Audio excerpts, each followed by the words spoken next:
Hello, everyone, and welcome back to the show. You are listening to Pod Studio, the place where we talk about life, language, and everything in between.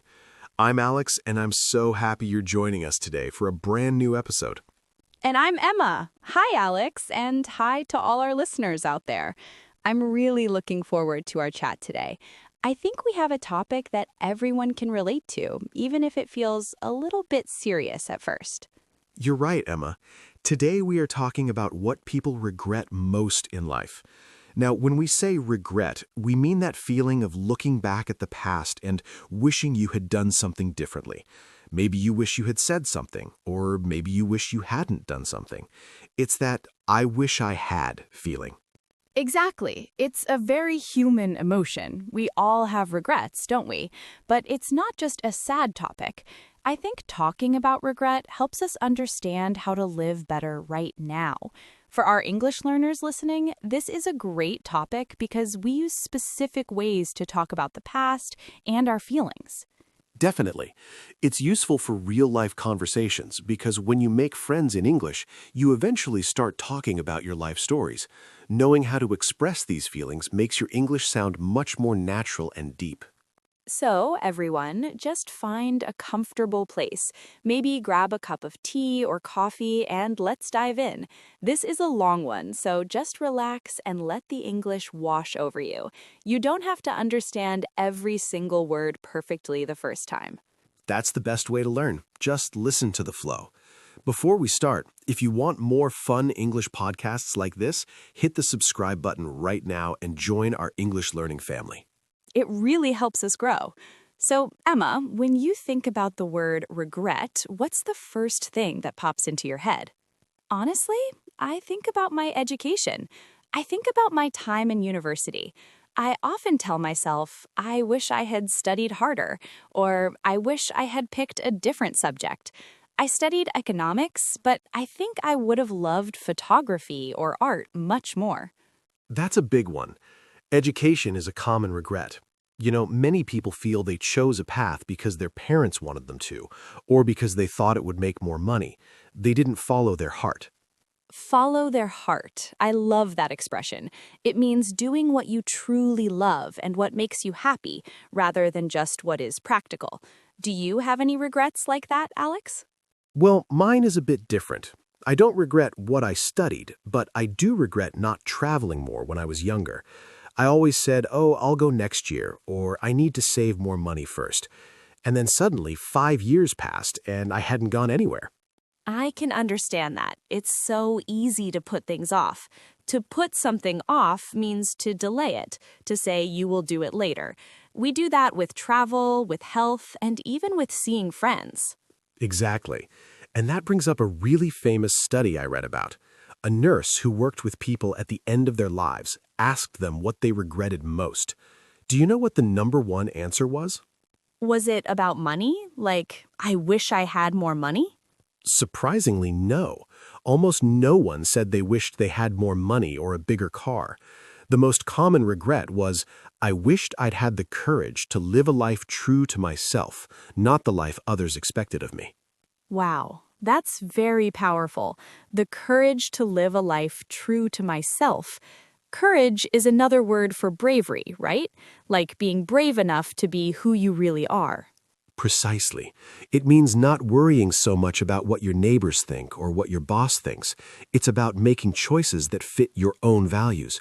Many people realized at the end of their lives that they had lived to please other people. That's a bit sad, but it's a good lesson for us now. It makes me think about work, too. I think another common regret is working too hard. People often say, I wish I hadn't worked so much. Oh, for sure. No one on their deathbed says, I wish I'd spent more hours at the office. They usually wish they had spent those hours with their family, or watching their children grow up, or just enjoying a hobby. It's all about balance. We need to work to live, but we shouldn't live to work. Sometimes I find myself checking my emails at 9 p.m. on a Saturday.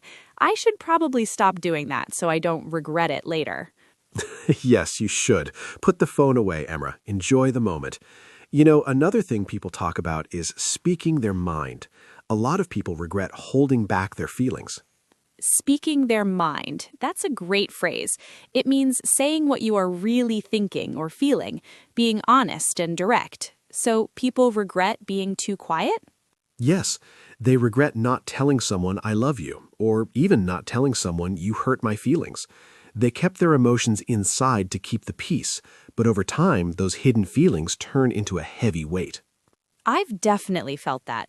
Sometimes it's hard to be honest because you don't want to start an argument. You want to avoid conflict. But if you never speak up, the other person never knows how you feel. Right. And then years later, you lose touch with that person and you think, I wish I'd told them the truth. It's about being authentic. Authenticity is just a fancy way of saying being real or being yourself. I think being real is a bit easier to remember for our listeners. So we have education, travel, work-life balance, and speaking our feelings. What about friendships? I feel like people often regret losing touch with old friends. That's a huge one. Losing touch is when you stop talking to someone over time. It's not that you had a fight, it's just that life got busy. You moved to a new city, they got a new job, and slowly the phone calls stopped. It happens so easily. You think, I'll call them tomorrow, but tomorrow never comes. Then you realize it has been 10 years since you spoke to your best friend from high school. I actually had that happen recently. I reached out to a friend I hadn't talked to in ages. I was nervous. I thought, will it be awkward? Awkward means that uncomfortable feeling when you don't know what to say. And was it? Was it awkward? Not at all. It was like no time had passed. We started talking and laughing immediately. It made me realize that most of the time, the things we worry about, like it being awkward, don't actually happen. We worry for no reason. That's a great point. A lot of regret comes from fear. Fear of being awkward, fear of failing, fear of what people will say. If we can move past that fear, we usually have fewer regrets. There is a famous saying, we regret the things we didn't do more than the things we did. Have you heard that? Yes, and I think it's so true. If you try something and it doesn't work, at least you know. You tried. But if you never try, you will always wonder, what if? What if? Those two words can be so painful. What if I had taken that job in Italy? What if I had asked that person on a date? What if I had started that business? What if is like a ghost that follows you around. It's much better to have an oh well than a what if. Oh well, I love that. Like, oh well, I tried and it failed, but at least I know. That's a much healthier way to live. Let's talk about small regrets too. Not everything is about big life decisions. Do you have any small regrets from this week, Alex? Oh, definitely. I regret eating that giant piece of chocolate cake last night right before bed. It was delicious, but I couldn't sleep because of all the sugar. See? That's a classic. Or regretting buying something expensive that you don't really need. We call that buyer's remorse. Buyer's remorse. That's a good one for our listeners to know. Remorse is just another word for regret. So buyer's remorse is when you feel bad after spending money on something. I get that every time I buy a new pair of shoes I don't need. I look at my closet and think, Emma, why? But in the big picture of life, those small regrets don't matter much. It's the relationships and the experiences that really count. You're totally right. You know, I was reading an article about happiness, and it said that the way to avoid regret is to focus on connection. Connection with other people, but also connection with yourself. That makes sense. If you are connected to yourself, you know what you want, so you make better choices. And if you are connected to others, you don't lose those important friendships. Exactly. But it's hard, isn't it? Life is so fast now. Everyone is on their phones, everyone is busy. It's easy to forget to be present. Being present. We hear that a lot lately. It means focusing on what is happening right now, in this moment, instead of worrying about the future or dreaming about the past. It's a skill. It's something you have to practice. Like learning English, you have to practice being in the moment. That's a good comparison. If you are always worrying about the mistakes you made in a sentence 5 minutes ago, you won't be able to finish the conversation you are having right now. That is such a good lesson for language learners. Don't regret the mistake you just made. Just keep talking. The person you were talking to probably didn't even notice, and if they did, they don't care. Exactly. Perfection is the enemy of progress. If you try to be perfect, you will regret not just speaking and having fun. So, Emma, if you could go back in time, let's say 10 years, and give yourself one piece of advice to avoid future regret, what would it be? That's a tough question. I think I would tell myself, don't take things so seriously. I used to worry so much about small mistakes at work or what people thought of my clothes. Now I realize that none of that mattered. What mattered was the time I spent with my grandmother or the trips I took with my friends. That's beautiful. I think I would tell myself to take the risk. I was very careful when I was younger. I wanted everything to be safe and certain. But the best things in my life have come from taking a chance, even when I was scared. Taking a chance. That means taking a risk, trying something even if you aren't sure you will succeed. That's how we grow. It really is. And, even if you do have regrets, it's okay. Regret can be a teacher. It tells us what we value. If I regret not traveling, it tells me that travel is important to me, so I should plan a trip now. I love that perspective. It's never too late to start doing the things you want to do. Well, maybe it's too late to become a professional Olympic gymnast at my age, but it's not too late to start a new hobby. Exactly. You might not be in the Olympics, but you can still enjoy the movement. It's about the journey, not just the destination. We've used a lot of great expressions today. Follow your heart, speak your mind, lose touch, take a chance.